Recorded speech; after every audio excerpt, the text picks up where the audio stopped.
It's a special treat for me this afternoon to be in the auditorium here at Prestonwood with a man who's touched the hearts of millions of people, not only in this country but around the world.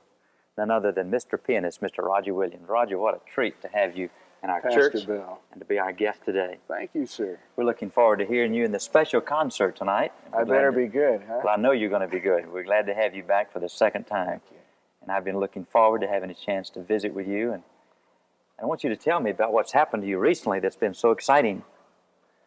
Well, I don't know. I can't think of anything except the fact that I just got married. And that's about the most exciting thing that ever did happen to me.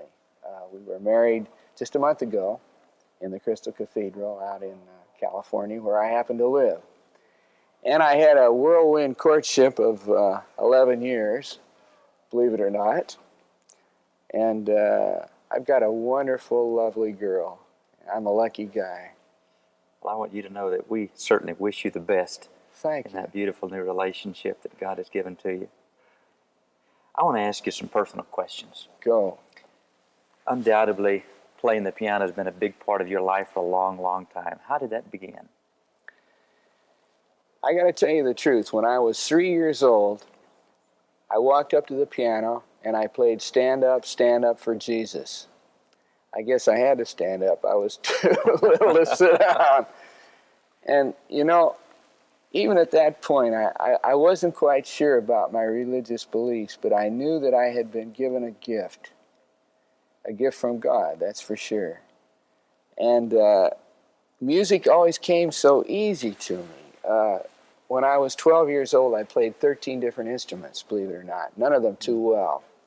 In fact, I was more interested in sports than I was in playing instruments, although anything I picked up, and being a preacher's kid, I forgot to tell you that I'm a PK, like your son over there. I'm a PK, which is a preacher's kid. And people in the church, you know, their children would take instruments like flute and violin and horn and so on. And whenever the kids would drop out of lessons, why, the people would donate the instruments to the church. And whenever came in, I played.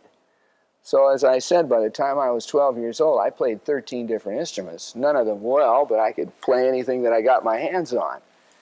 And music came so easy to me that I just discounted it. You know, Bill, I think a lot of people in life do that. What they do well, they discount because they figure, well, I can do that anytime. And they're always looking at the other guy and saying, oh, gee, I wish I could preach like Bill, or I wish I could do this or that. And they forget their own special talents because they come so easily. In fact, I got a bachelor's degree in engineering, believe it or not. I think a lot of people are alive because I didn't pursue it. But I went back to music after that, got my master's and my doctorate, and I've been a musician ever since. Has practice always come easy for you? Oh, I hated to practice. When I got home from school, why, there was always a pitcher of milk and a plate of cookies on the piano. And I would practice until the cookies ran out, then I'd run out. But Mom kept my interest in music that way when those were difficult years for any kid.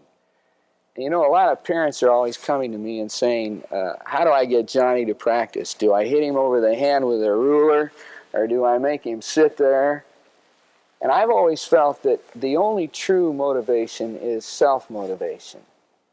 Now, these fathers will take their sons to every doggone baseball game and football game in the world, and they wonder why the kids want to come home and just play football and baseball. My parents, I remember when I was 11 years old, they took me to see Paderewski in his farewell concert. And Bill, everybody stood up at the end, you know, and was applauding, and I was applauding, and I thought, gee whiz, could I ever do that someday? And that turned me around.